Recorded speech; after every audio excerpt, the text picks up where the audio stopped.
Hello and welcome to the GSMC Sports Podcast brought to you by the GSMC Sports Network. I'm your host TJ Mabardi. Today is Tuesday, March 5th, and we have a busy day ahead of us. It is the deadline today in the NFL for teams being able to place the franchise tag on their players. So we have gotten a handful of different moves in the past 24 hours that we will recap, starting off with the Broncos decision, not quite franchise tag related, but they have informed Russell Wilson that they plan to release him, so he will become a free agent, no longer be with the team in the 2024-25 season. Then we are going to recap all of the different franchise tag moves that we have up to this point.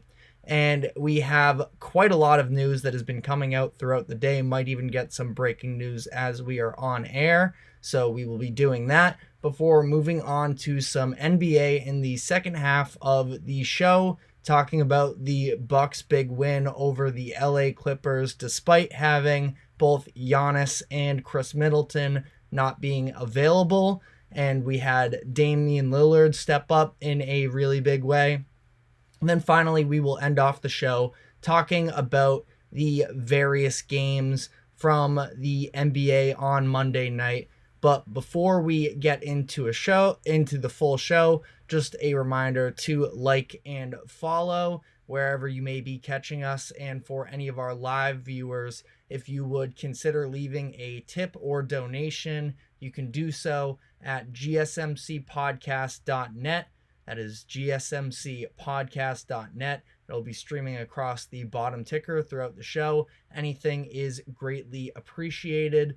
But now getting into our first segment of the day, talking about the Broncos' plans to release Russell Wilson. Yesterday, we got the news that they have informed him of the planned release. Now, he will technically be on the roster until the start of the new league year, which will be March 13th. So we are just outside of a week from now. He will officially become a free agent.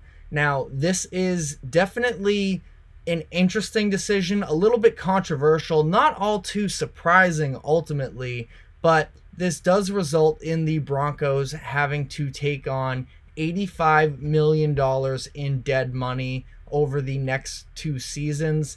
That is over double the largest dead cap hit in NFL history. When the Falcons did so, moving on from Matt Ryan, that was $40.5 million, and now the Broncos are going to be at 85. So that is very detrimental, of course, to a team building process in terms of investing so much money, so much of your cap into a player that will not be in the building at all.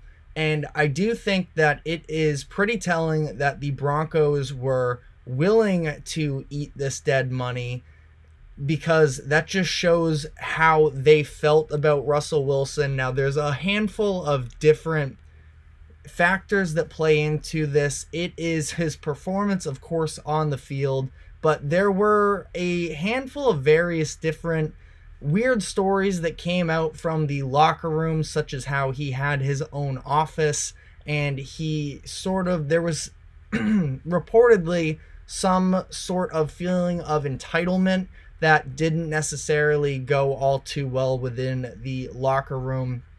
Of course, the Broncos front office definitely deserves blame as well for how this played out, especially towards the end of last season, how ugly things got there. So we will get into all of that.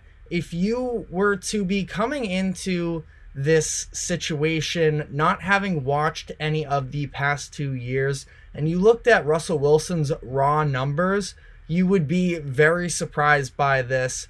In the 20 games that he started for the Broncos since they traded for him, he had 6,594 passing yards, 42 touchdowns, just 19 interceptions, just 19. 19 still a good amount, but still a 2-to-1 ratio in terms of touchdown to interception for Wilson and a 63% completion percentage. So not terrible, but if you did watch the games, you kind of have to trust your eyes on this one. Halfway through the year, it seemed like Sean Payton, I should say, the Broncos head coach that they had just signed this year. So keep in mind as well the fact that Payton was not, and Payton, for the stature that he has as a coach, is going to be a Hall of Famer. He wasn't part of the move to bring in Russell Wilson, and he clearly had an issue with Wilson. He sort of switched up the offense in terms of some of the philosophical stuff to sort of limit the potential mistakes from Wilson. A pretty damning number for Wilson in this is the fact that despite having the third most time to throw in the NFL during his tenure in Denver, 3.02 seconds, he was sacked 100 times, which was the most of any quarterback during the past 2 years.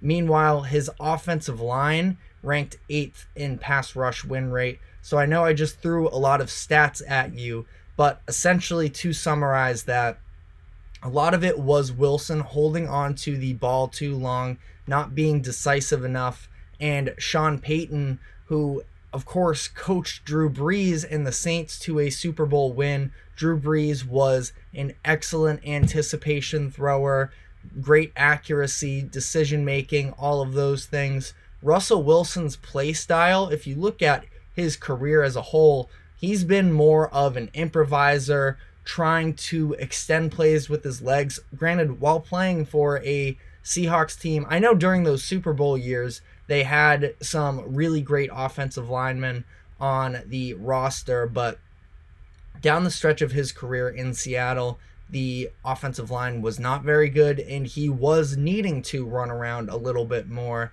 But we just saw him sort of get stuck in that way for a lot of it, and as a result, we saw him getting sacked. These negative plays really hurt the Broncos over the course of these past couple seasons. And we also just don't see Russell Wilson playing with that same level of athleticism that he had during those prime Seattle years. So, Sean Payton, he tried to hurry Wilson up, throwing a lot more underneath action plays at Wilson, trying to play with, a lot simpler almost of play concepts in terms of trying to make Wilson just make the play that is right in front of him, not going for the big chunk yardage plays, but just taking what is right in front of him. And as a result, this is, keep in mind, a very arbitrary stat. So don't, take it all to the bank with this stat, but Wilson had just 4.5 air yards per completion this season. That was the 4th lowest in the NFL.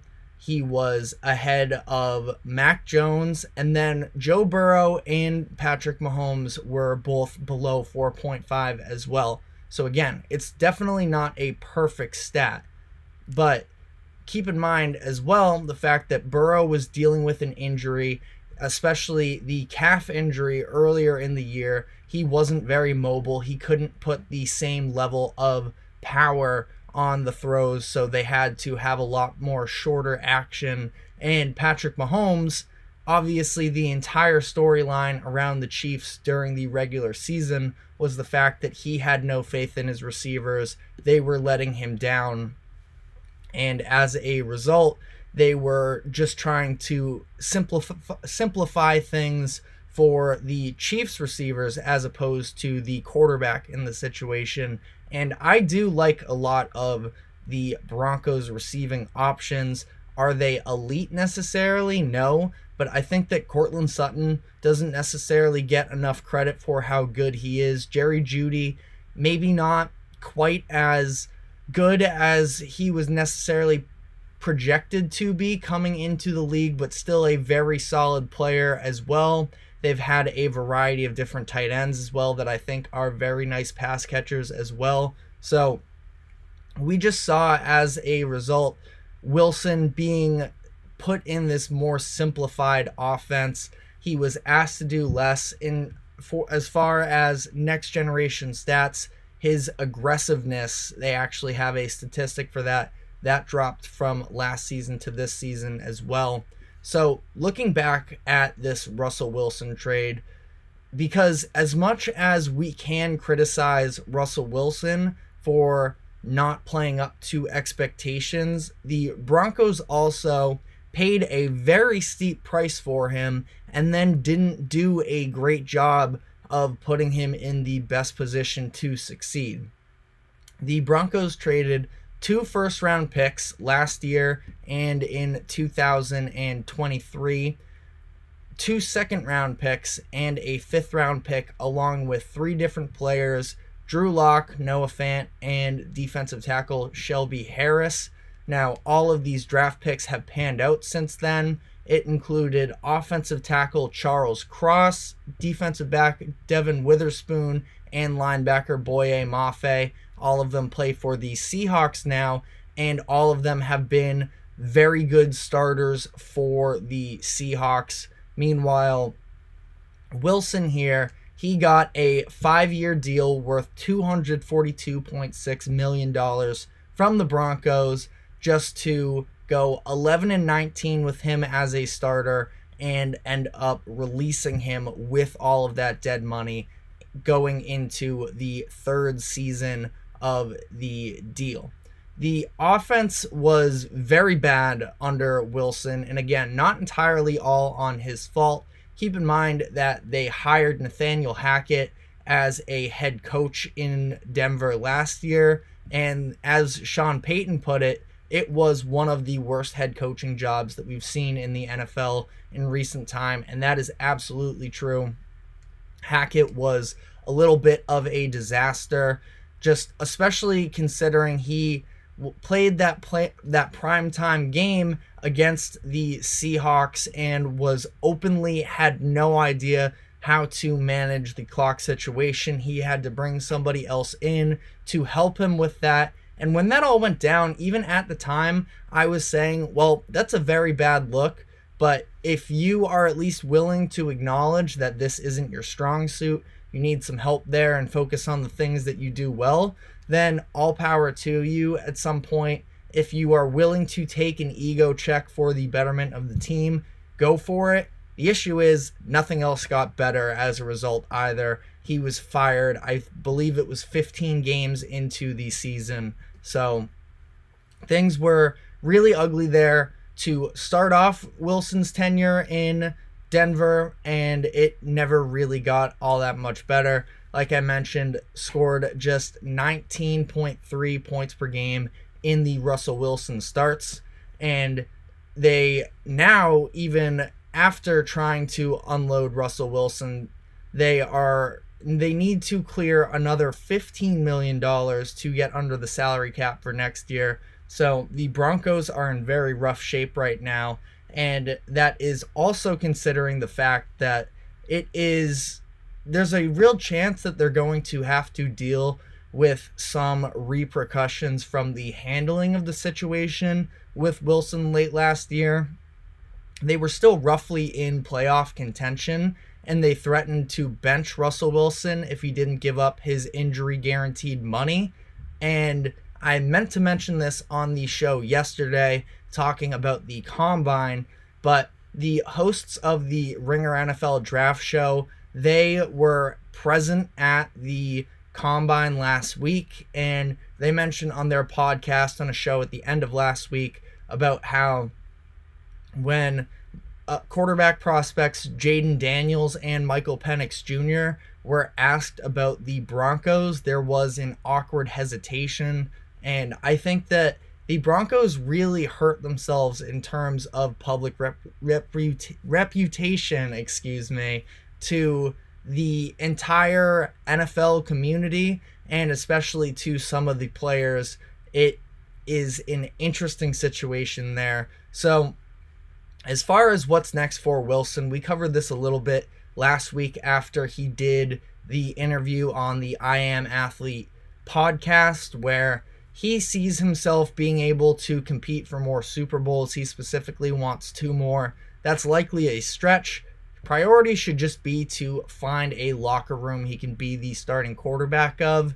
And it's hard to believe that he isn't one of the best 32 quarterbacks entering next season, but the openings are pretty scarce for him in terms of the market.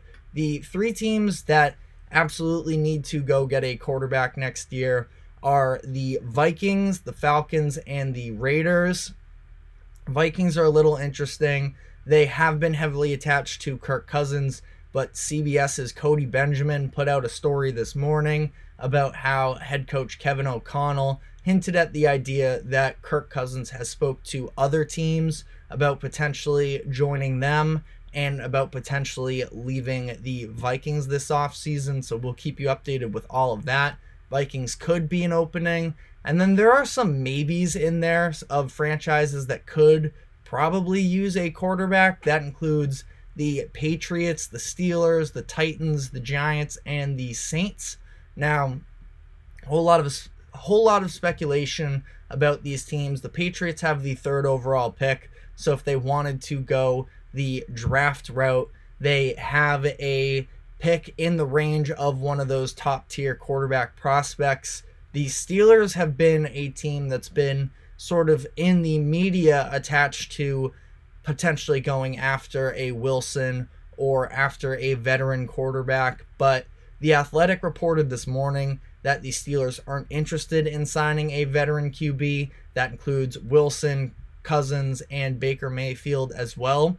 Now, we've gotten a couple of these reports, so I think that that's the direction that I am personally headed in belief that they are going to go into next season with Kenny Pickett as their starting quarterback. And then some of these other teams, again, where the Giants signed Daniel Jones to a contract last year, I don't think it would be the worst thing maybe to bring him in as well and have him compete for the job. Saints paid Derek Carr, who had a disappointing season. The Titans, Ryan Tannehill is going to be a free agent, but he also lost his job to Will Levis, that they used a high second-round draft pick on last season. So, again, none of these situations really scream this is going to be a great spot for Wilson to find a role in. I think there's a pretty good chance he could not be a starting quarterback on opening day next year. Maybe take a little bit of a Joe Flacco route and work his way back into a roster when injuries occur. I'm not sure if there's just the glaring opportunity there for him right now that would set him up in the best possible position to succeed. It's been reported that he may be willing to sign for a minimum contract, so perhaps that makes it easier for one of these teams to take a flyer on him. But I think that the whole situation has just not panned out in a very positive light for Russell Wilson, and I think that there is a chance, especially for a minimum contract, that he could potentially, have some sort of a rejuvenation. The Falcons, I've talked about them plenty this offseason. I think that that should be a pretty appealing quarterback job, but I also don't think that Wilson would be the number one option for a team like the Falcons or any of these other openings. But that is, sort of where we stand as of today. Now, again, officially becomes a free agent on March 13th. Maybe we'll get some sort of momentum leading up to that. But for now, that is all we have on the subject. We are going to be taking our first break of the show. And when we come back on the other end, we will be talking some NFL free agency and the latest on the franchise tag deadline buzz. So stick with us and we will be right back. I feel like I'm losing my mind. Is everybody in the world blind? Please, Lord, give me a sign, a sign. I feel like I'm losing my mind. Is everybody in the world blind? Please, Lord, give wanna be the greatest. Everybody on the fake shit. I look around and feel like everybody is the fakest. I make this every day and I'm impatient, hoping one day I blow up from the basement. Statement, the top is so vacant. I don't hear shit that I think is amazing. Waiting for my day when I'm playing sold out shows for 1,000 faces. Hey, give me that crown, get in my way and to be put down. It ain't your place, all this my town. If I want that shit, then I'll get it right now. I'm losing it, the noose it fits. I'm losing shit, a stupid myth. You choose to live or choose to dip. You choose to fight or lose your grip and lose a gift. Oh, I feel like I'm losing my mind.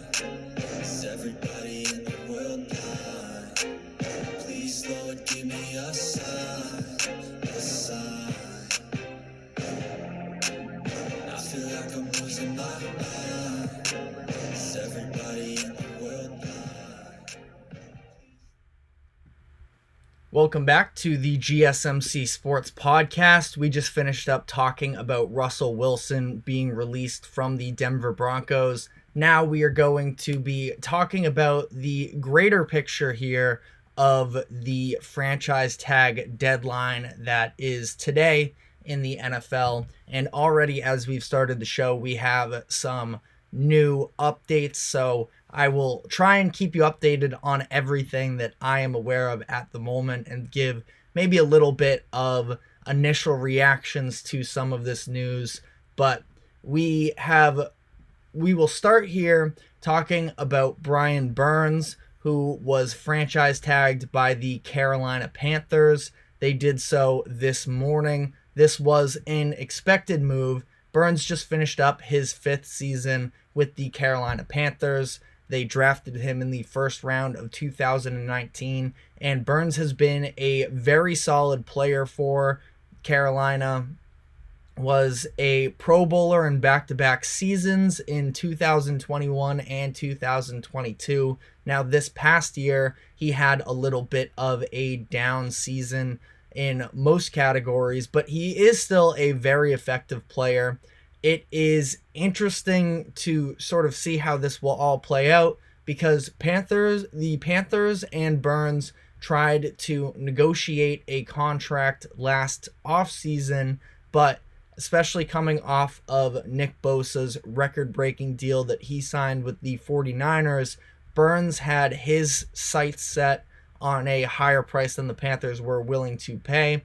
Still a little bit rough on details, but Burns was looking for the upper echelon of the $20 million range, 27, 28, 29, whereas the Panthers were off significantly. They were thinking lower 20s, so they didn't end up getting a deal in place. He played out the season on his 5th-year option, and for the Panthers here, during the year, there was a reported trade offer that, again, I know sometimes these rumors can be a little bit,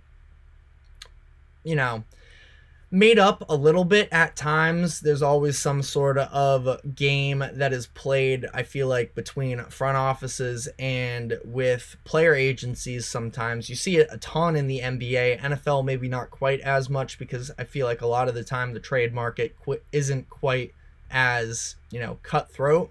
But it was reported that the LA Rams offered multiple first-round picks, seemingly 2, for Brian Burns from the Panthers, and they chose to say no, despite the really bad season they were having as a team, and despite Burns not being quite the same level of player that he was the years before. Again, I still don't overreact into thinking that he can't have a bounce back year again and potentially work his way onto an all-pro team. But at this point, coming into the offseason now, especially after rejecting that deal from the Rams, they had pretty much no choice but to franchise tag Burns and make sure that they get something out of him. I feel like this is headed in a direction of making a trade. Now, maybe they can work out a long-term deal, but for them, they have a lot of holes to fill on that roster, and they have a long way to go. I feel like the smarter move for them would be to try and trade Burns and get some sort of draft compensation in return. So again, we will continue to keep that updated with everything there. Burns not necessarily locked into being a Panther for the upcoming season. The Chiefs have officially franchise tagged L'Jarius Sneed.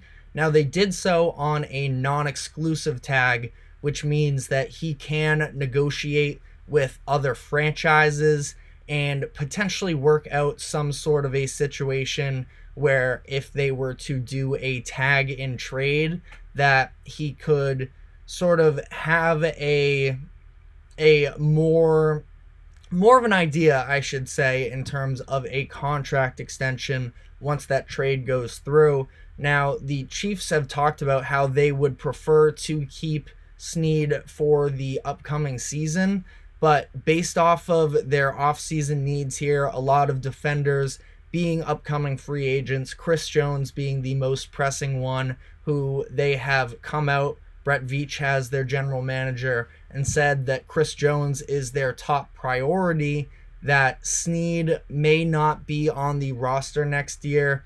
He, in an interview with Kay Adams a couple weeks ago, said that he doesn't think the Chiefs have the money to pay both him and Chris Jones. So this is at least a temporary solution. He won't be an unrestricted free agent when the free agency period arrives, but another player that may not be with the Chiefs for much longer. Other news that we have had come out this morning includes the Ravens franchise tagging defensive lineman Justin Madubuike. I thought this was a little bit of a no-brainer move for them. I was almost surprised after the Burns and Sneed news came out as I was preparing for this show that they hadn't made a move just yet, but they do end up bringing him back. Madubuike was incredible last year. He was an all-pro second-team selection, and for the Ravens here, it feels like they are on the closest. It feels like they're the closest they have been since their Super Bowl years, and you could even make an argument with that Ravens team that won in the 2012 season that they might be even more talented as a whole. Now, of course, that Ravens defense was also tremendous. I definitely don't want to discredit that roster, but I think we can agree that Lamar Jackson is a better talent than Joe Flacco was, despite Joe Flacco putting together one of the most impressive playoff runs of all time that year. And the Ravens felt like they were really in position to finally knock off the Chiefs. They had the best record in the AFC. They had the 1 seed, the home field advantage. The defense, Lamar Jackson, was finally more mature, and he had a true number 1 receiver in Zay Flowers, and they fall short. But even still, it feels like they are still in that realm of contention, and they have a bunch of free agents themselves on the defensive side. Patrick Queen is a huge need for them at linebacker. I would imagine that he is going to be one of their priorities in this offseason, trying to get a long-term deal done. But Madubuike, for as incredible as he is, and it sounds like they could still end up signing him to a long-term deal, he is almost a little bit more expendable than Patrick Queen is. I think you bring him back, it's going to be over $20 million for the season. But again, their expectations right now are to win, and he was a key piece of that defense last season. Bringing him back was the right decision. Just before the show started, Ian Rappaport tweeted out that the Jaguars are expected to place the franchise tag on defensive end Josh Allen. So as of my knowledge at this moment, that is not official. The tag would be worth $24 million for the upcoming season, and Rappaport added the fact that there is confidence that the Jaguars and Allen can work out a long-term deal. I 100% agree with the Jaguars' strategy on this. If you weren't going to necessarily be able to get the long-term deal done prior to this deadline. You can't let him hit the open market, because I think Allen is one of the most underappreciated elite defenders in the NFL. He is a game wrecker, and I don't think he quite gets the credit for that. He had 17.5 sacks last season, 46 pressures, 14 QB hurries, and I think that he could also play a role in helping the development of Travon Walker, who has had a little bit of a quiet start to his NFL career. He was drafted first overall in the 2022 draft, but he took some strides this upcoming season, and I think that it helps a lot when you have a guy like Josh Allen on the other end who teams really have to game plan for. And Travon Walker, when he was coming into the league, he was seen as a little bit more of, he was the physical athlete. I wouldn't quite call him a project player, but Aiden Hutchinson, who, now looking back at it, it's still early, but Hutchinson seemed like he should have been the number one pick in that draft. But Hutchinson was seen to be a little bit more of an NFL-ready pro type of prospect, whereas Travon Walker, the ceiling with him is what made him so interesting for Jacksonville. And I think that bringing Josh Allen back, he is massively important for the team to win on any given game day today. And I think that he could also help make the most out of your first overall draft pick just a couple of years ago as well. Again, I can't say enough positive things about Josh Allen, the player, and I think that despite the disappointing season the Jaguars had last year, missing the playoffs, I'm not out on the team having a bright future. I do really trust the infrastructure that they have. Again, Trevor Lawrence, I sit here and I watch these games on Sundays, and I still feel like a little bit we should be seeing more from him on a game-to-game basis. We know he has his moments, specifically in the fourth quarters. There was the Cowboys game a couple seasons ago. There was, of course, I think it was a Ravens game as well, that he was tremendous in the fourth quarter. And then, obviously, the playoff game against the Chargers, where he was able to really get his act together after a disastrous start to that one from a personal standpoint, and the composure that he showed to be able to stick with it and lead his team to a win was very impressive in my eyes. So Lawrence, again, there's more there, and I feel like as somebody who is rooting for him, I would prefer to see it more often than I do. But at the same time, that doesn't mean you can just abandon the process, because I think that there is definitely something there still with him. A couple other franchise tag decisions that were made as we've been recording this show. Jalen Johnson was just franchise tagged by the Chicago Bears.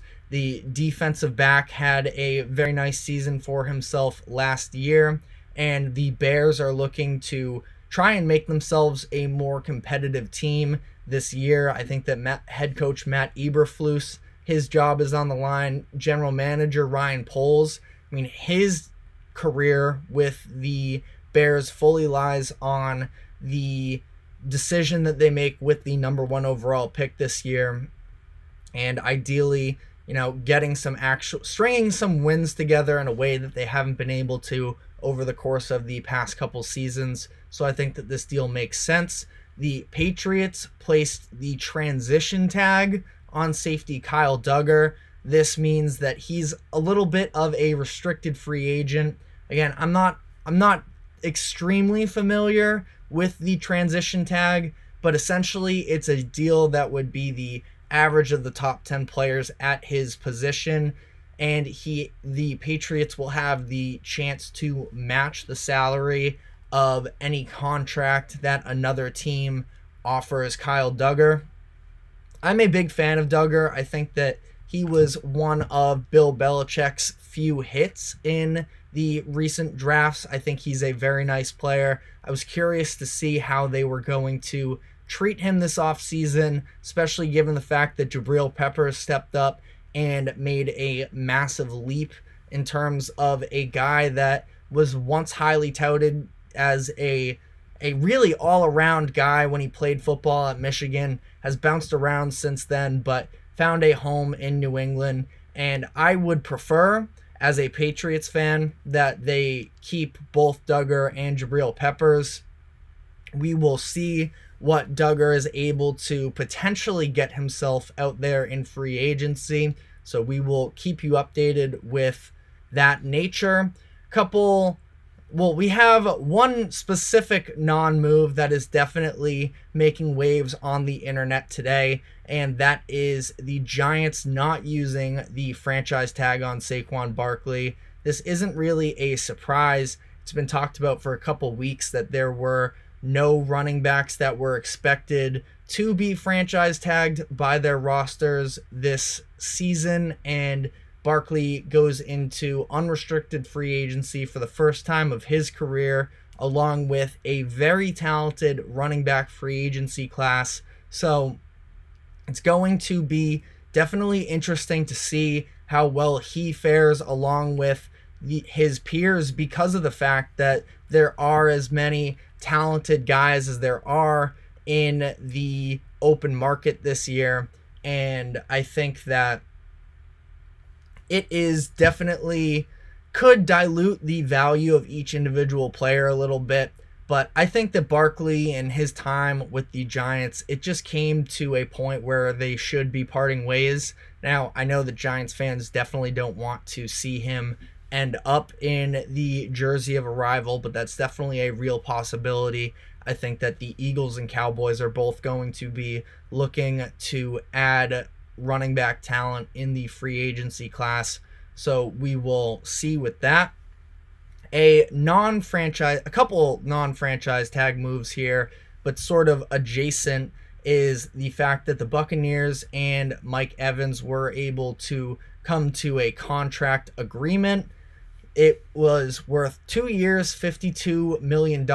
Evans went on his Instagram, posted the Wolf of Wall Street, "I'm not leaving" scene. So pretty funny stuff there from him. But it is nice to see a guy who has had tons of success in his first destination, and specifically a non-quarterback, because quarterbacks, the franchise will pretty much do anything a lot of the time to keep them around. But to have a position player like Mike Evans stick around and have this type of longevity in one destination is sort of cool to see, just because of the fact that we get so much movement. And not that movement is a bad thing, but it does make those instances where a player in a franchise sort of sticking together, it makes that a little bit more special. And I mean, good for Mike Evans here, entering his age 31 season, making $26 million a year. I think that is a great payout for him. This does lead to a little bit of an interesting conversation, I should say, about Baker Mayfield and what type of contract he could potentially get from Tampa Bay or elsewhere. That's something that we will definitely be touching on as the week advances. Last couple moves here. The Texans re-signed tight end Dalton Schultz. I didn't actually realize Schultz was on just a 1-year contract with the Texans last year, but he put in a really great season, was a big-time red zone threat for rookie quarterback CJ Stroud, and I think was a very nice safety blanket type of guy for him. He gets a 3-year contract worth $36 million to stay in Houston, and notably, this contract lines up with Stroud entering the final year of his rookie contract, assuming that Houston picks up his 5th-year option. So Schultz is being brought in to continue help the development of CJ Stroud, and then before CJ Stroud gets his big-time payday where he gets his first contract extension, the team and Schultz can reconvene and work out a potential deal or decide that it's time to part ways. So I really like this move from the Texans, making sure that they held on to him.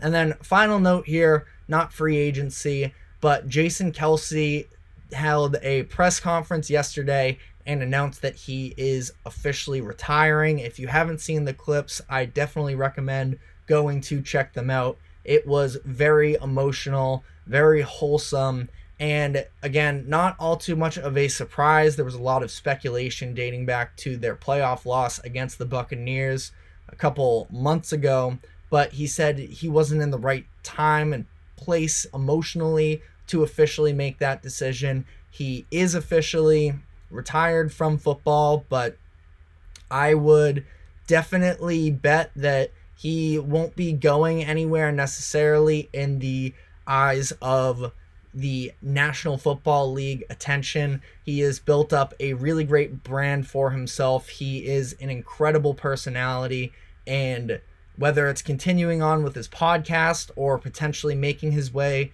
onto TV, I don't think that this is the last we will see of Jason Kelce. On that note, that is all we have for free agent updates as of this moment. Checking one more time to make sure that there was nothing else. We have some releases and other moves that we will definitely be getting to as the week goes on as well. But these were the big moves of the past 24 hours, at least as of now. So with that, we are going to be taking our second break, and when we come back, we will be talking some NBA and the Milwaukee Bucks. So stick with us. We will be right back.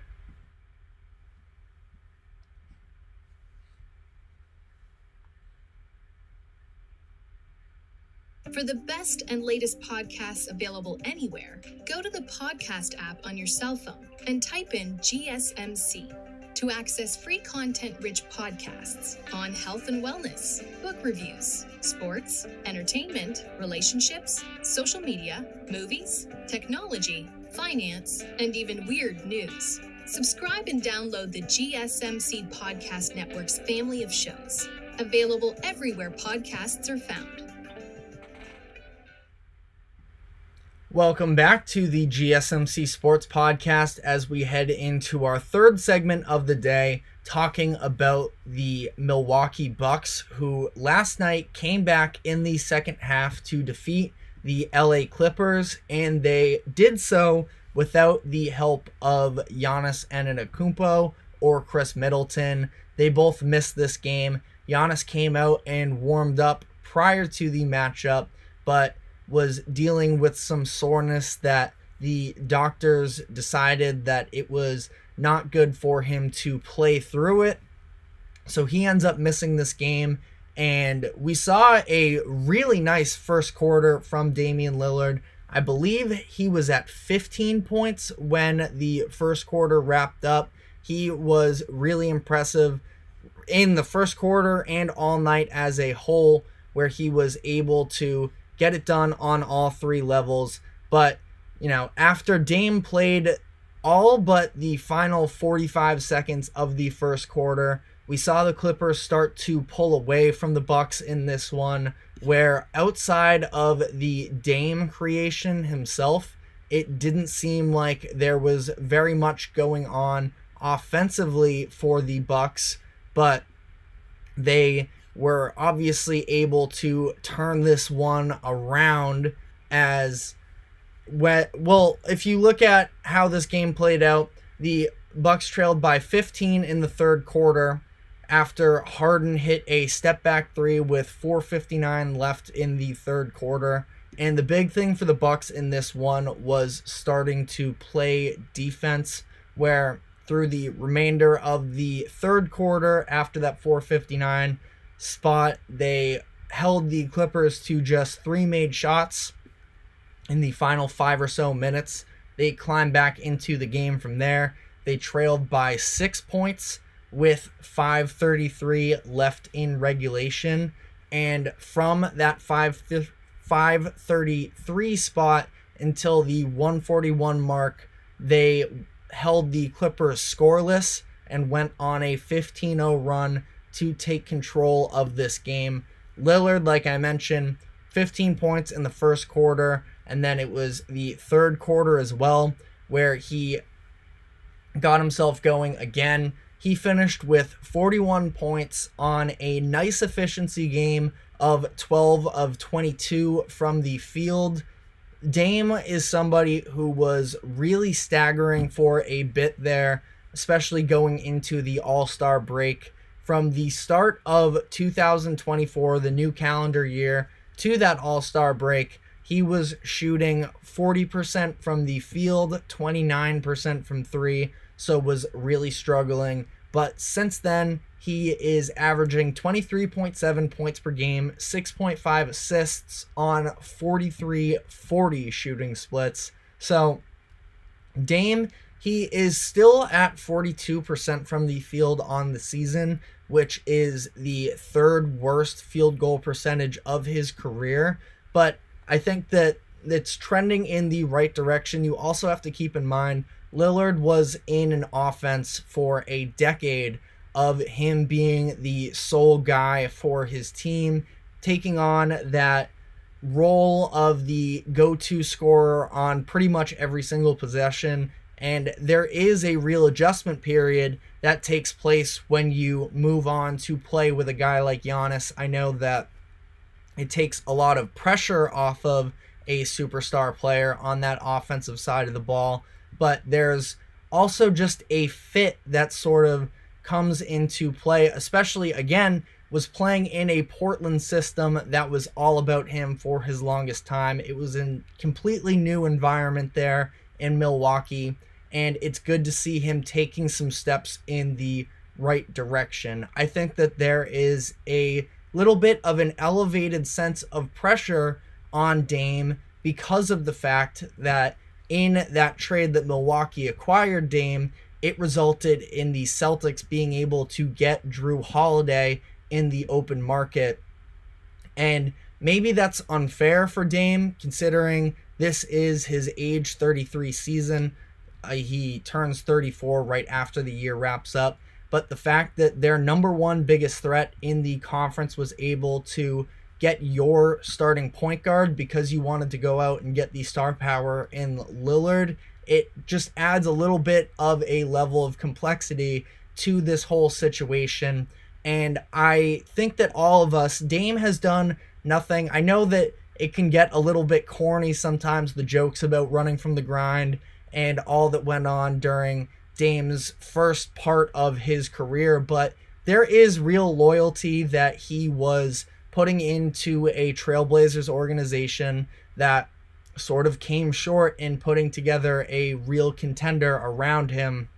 They had the one Western Conference Finals run, but other than that, it wasn't a completely successful experience there for Dame in Portland. And now we see him actually, of course, at advanced age is maybe a little bit much, but in the second half of the season when he's outside of his prime, I think we can say confidently, and now he has an opportunity to go out and potentially win his first ring.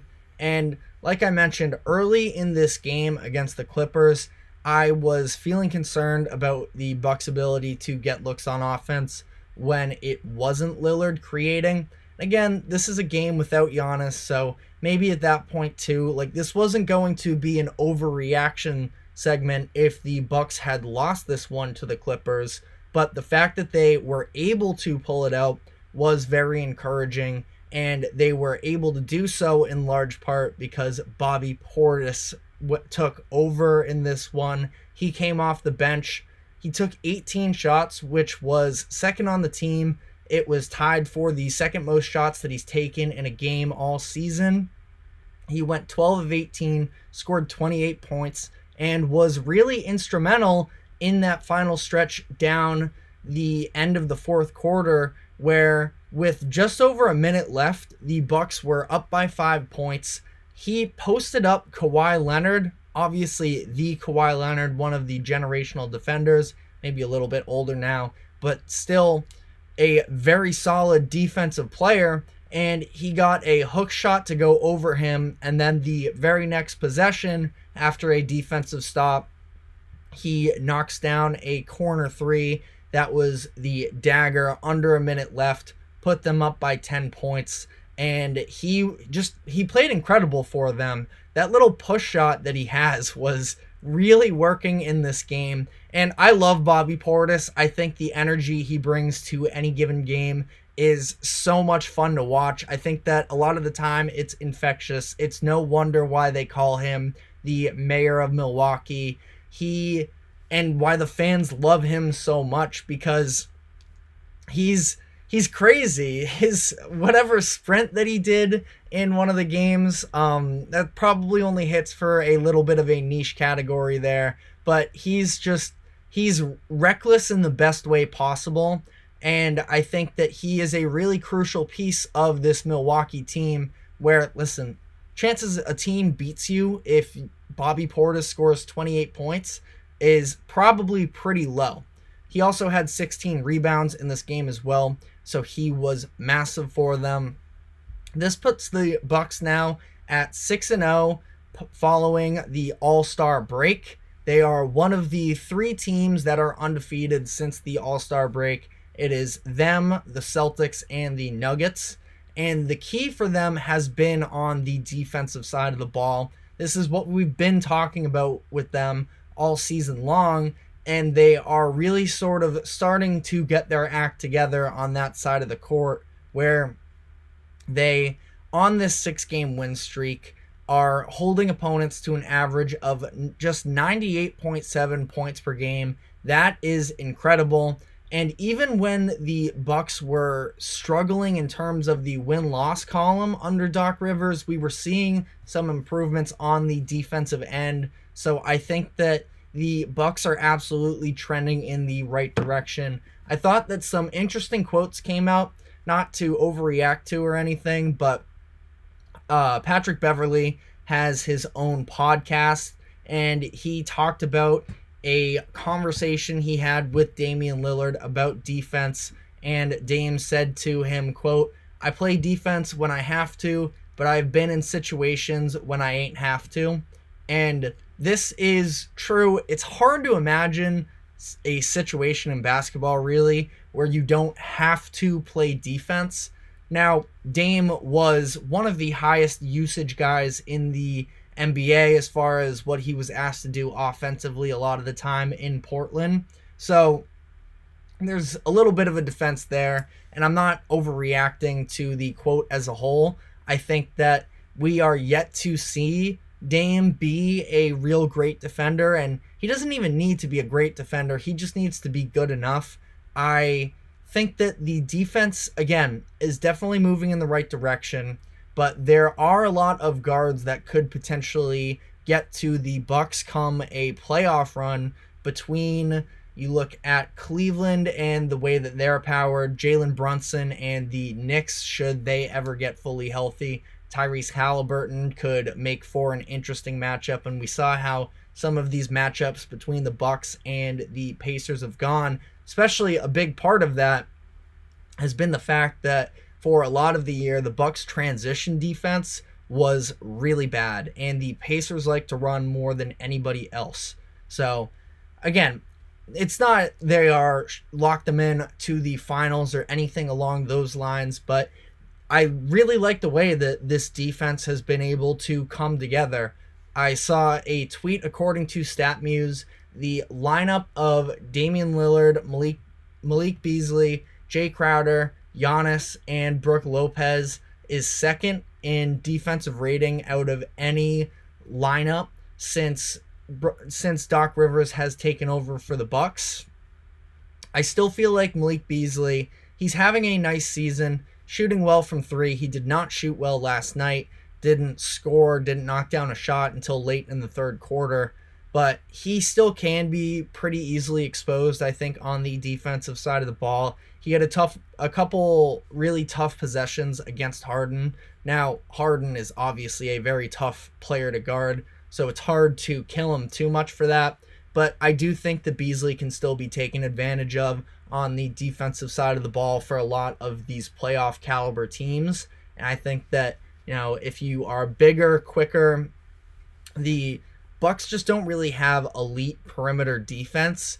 And I think that going back to that stat of their lineup with Crowder and the fact that the Bucks are going to have to figure out some sort of a way, not figure out some sort of a way like it's impossible, but Chris Middleton is going to return from injury, and it's going to be interesting to see how they choose to incorporate him into the lineup.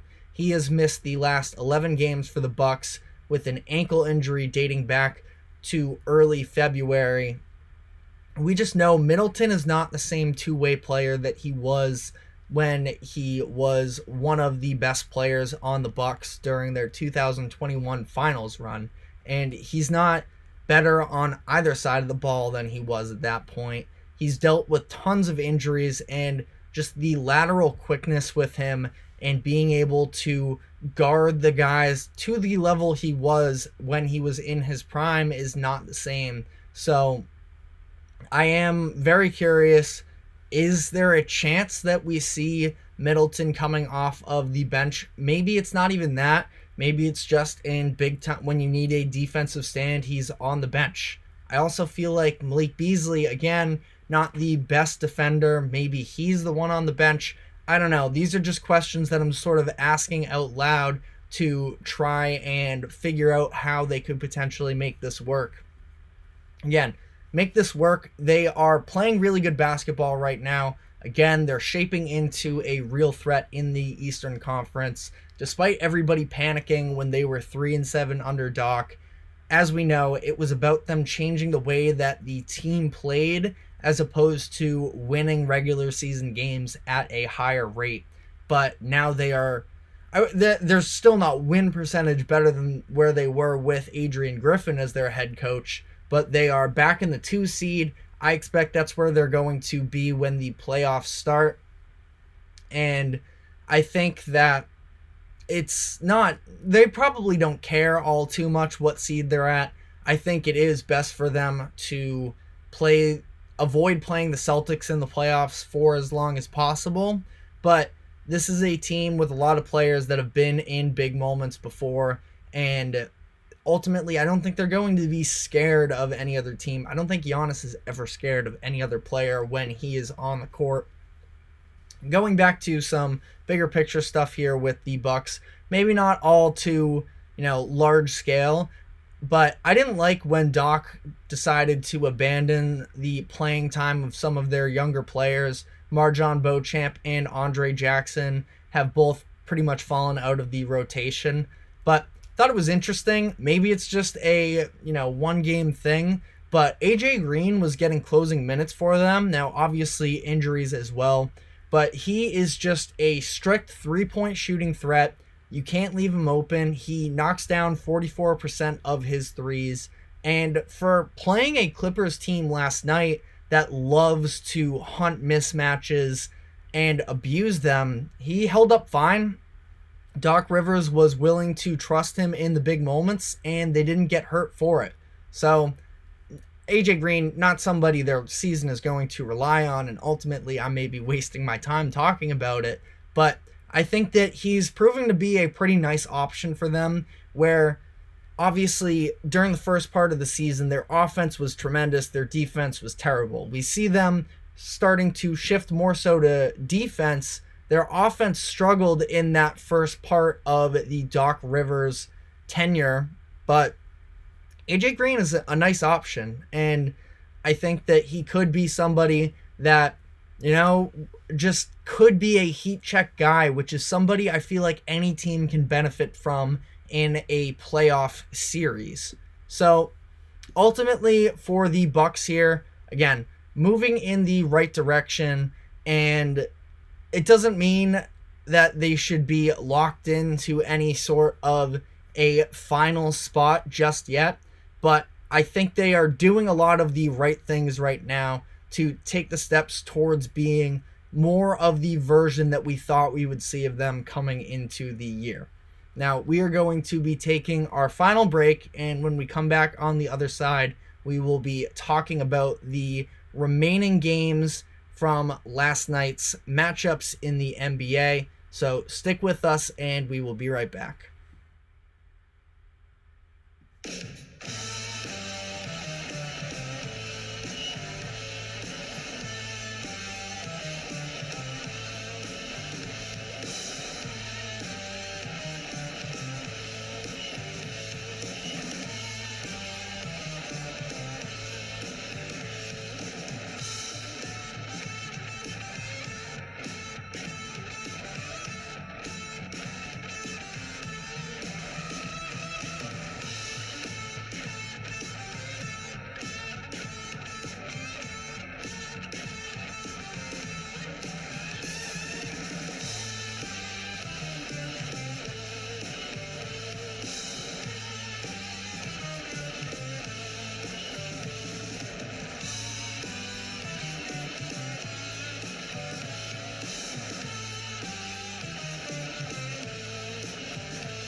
Welcome back to the GSMC Sports Podcast, brought to you by the GSMC Sports Network. We are headed into our final segment of the day. We just finished up talking about the Milwaukee Bucks and their win last night. One last thing that I did forget to mention there with the Bucks is the fact that it has been really nice for them rattling off these wins. Now, the level of competition hasn't been elite necessarily.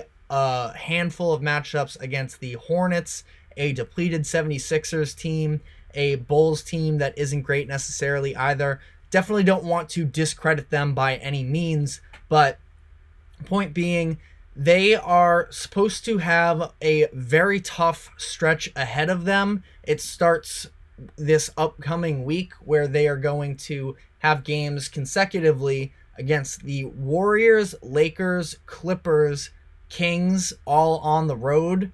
And then after that, matchup against Philly probably won't be too difficult, but then games against the Suns and Celtics as well. They have the Thunder later this month as well, the Lakers again, and the Pelicans. So a handful of different big-time games ahead of them. Tankathon has them as the third hardest remaining schedule in the NBA.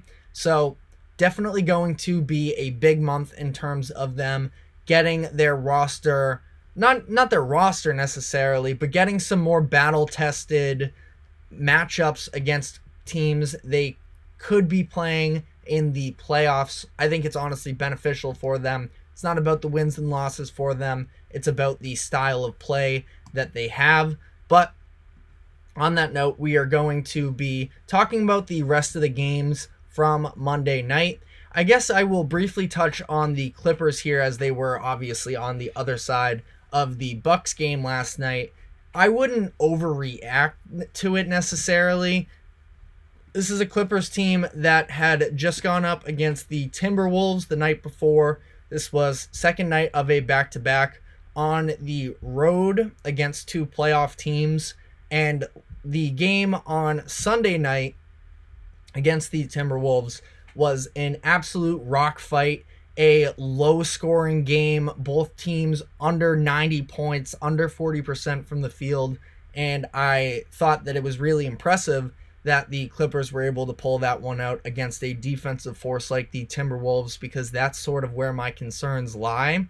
Now, if you're going to get concerned about this game, it is on the defensive side once again. They had no answers really for Damian Lillard in that one, and let the Bucks score 40 points in the fourth quarter. Again, this is without Giannis, so that would be the concern. But, ultimately, I thought that last night it looked like it was going to be a good win for them, where James Harden and Paul George both really struggled against the Timberwolves, and they came out and had solid nights for themselves. It wasn't even like they were necessarily bad either in the fourth quarter. Kawhi Leonard was the one who really didn't show up for the Clippers on the level that they needed to. But, I felt like it was just sort of necessary to at least cover that game of some degrees from the Clipper perspective of it all. But again, I wouldn't panic on it necessarily all too much either. But getting into the rest of the games here, one of the bigger headlines was the Lakers, who took it to the Thunder 116-104. I know that it ended up being a 12-point game, but it was a lot uglier than that. The starters didn't play for the majority of the fourth quarter, and the Lakers really took it to them. I thought that this was a very nice defensive showing from the team. That's what I've talked about on the show as of late, is the fact that I think it is their defense that is the biggest concern to them. I don't know if they necessarily have the perimeter ball stoppers that they need to compete in the Western Conference. We had seen them with a pretty rough February, but just like yesterday when I said we are a month removed from them holding a team to under 110 points right on cue, they hold the Thunder to 104 and under 40% from the field. So that was a very encouraging sign for them. I think that if you look at the Thunder side of this, the Thunder are a great team. We all know this, but the main concern with them, well, there's two things. It is the youth, which I don't think really hurts them on a traditional sense during the regular season. I think it almost makes them better. I know that last night did not go well for them, but they flashed a statistic headed into the game that they're scoring something like 129 points per game on the second night of a back-to-back. That was obviously the most in NBA history, and they don't really tire out such as that. Again, I don't think that affects them in the regular season. During the postseason, that could definitely hurt them. But the big thing for me in terms of them being a competitor is the lack of size. And it just feels like they should have tried to make some sort of move at the deadline to acquire another center. Chet Holmgren is having a great rookie season. I really like what he is giving the Thunder, but for him to be the only center they're relying on in a Western Conference that has some teams with a lot of size, such as the Lakers, this is the type of matchup that could really hurt them. And we saw that was absolutely the case last night, where the Lakers out-rebounded them 55-38. The Lakers scored 48 points in the paint. I promise you, if LeBron and AD and the rest of the guys played the entire game, we would have seen it be even more drastic. And that's sort of where my concerns with OKC lie, is I think that there are a few matchups in the Western Conference that really don't line up great for them. I think the Timberwolves is the big one. The Lakers as well. Lakers going to be a little bit more interesting. I mean, it's very possible that these two teams could match up, because I believe with this loss, this puts the Thunder as the 2 seed, and as the Timberwolves jump into number 1. Yeah. And if the Lakers make the playoffs here, they are looking at a 7th seed or an 8th seed. So this could be a first round matchup, and we could get another showing. The Lakers just dominated a series last year against a 2-seeded Grizzlies team that had just lost Steven Adams and their size, and as a result, they were able to take advantage in the first round. That's a real possibility that a similar situation could play out like that again this year, and I think that is a real concern for the Thunder, who, again, I have yet to call them a true contender. I think they're probably a year away. They're tons of fun, but last night just was another example of the concerns I have with them not having quite the level of size. We got a handful of other really good games as well. The Chicago Bulls came back down 22 points to stun the Kings on the road in this one, where Kobe White was incredible yet again. I have really come on to Kobe White this year. I think that he's really putting a run together to make himself the favorite. I actually don't know the odds as of right now. I feel like the odds are going to be that it is Tyrese Maxey because he's a little bit of the flashier player, and the NBA prefers these award winners to be, all-star caliber talents. But Kobe White, from what he was putting out last year to this year, is really night and day. He scores 37 points in this game. DeMar DeRozan was also very impactful down the stretch in a couple different ways. I think that the Kings are another team where they're very good, but it seems like they get taken advantage of when there's size. And Sabonis is an incredible player, an all-NBA caliber player, but he just doesn't have the post defense. And last night he was also dealing with foul trouble as well. So the Bulls were specifically looking to attack him. They score 54 in the paint. And I think that, the Kings, were just not seeing the best version of basketball from them. And it is a little bit concerning for a team that is now sitting as the 7 seed and has been dropping. I worry about them if they were to be in the play-in tournament against some of these other teams. Could be a real concern for them. But a nice win for the Bulls here that still make very little sense.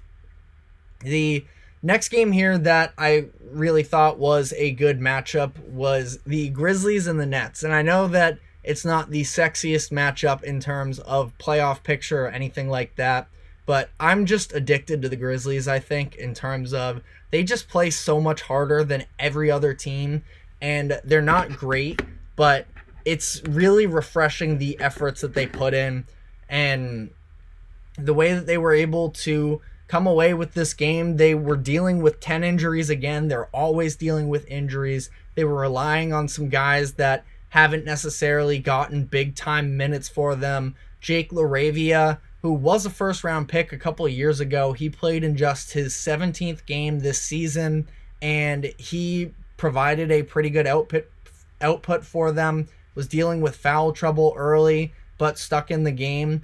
And the Grizzlies in this game out-rebounded the Nets 50-33, which was one of the two key stats. It was also the Nets missing free throws. They were just 17 of 30 from the line. This was a really tough look, I think, for the Nets, who it's not like they have expectations necessarily. They are trying to be a play-in team, and granted, they still have no Cam Thomas in this game, no Ben Simmons, which you can never really anticipate that to be the case, but I don't know. I'm not really in on the Nets right now. I feel like they maybe could have looked to sell off a little bit more, but I also understand not having your own first-round draft pick.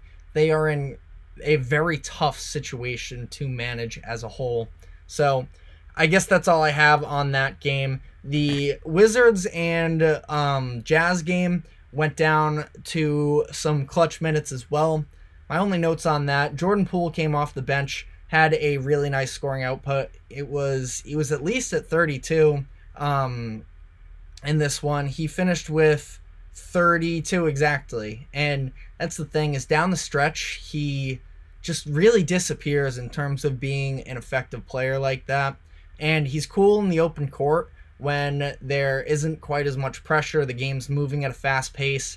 But this Washington Wizards team in crunch time is just so ugly, and it's a really tough scene there. But how about Jordan Clarkson coming off the bench, scoring 38? He had at least 12 straight for the Jazz late in the fourth quarter. Him and Colin Sexton were just making plays off of one another. I think that this Jazz team is also a lot of fun to watch, a little bit of an underrated league pass team to tune into on a given night. I know they have their bad losses as well, but they have just some very interesting pieces that I like to tune into their games for. So that is all we have time for today. Thank you very much for tuning in. Thank you to the GSMC Sports Network for allowing us to host this show. We will be back tomorrow afternoon at 2 o'clock. Reminder to like and follow wherever you may be catching us. And we will see you tomorrow. So have a good one.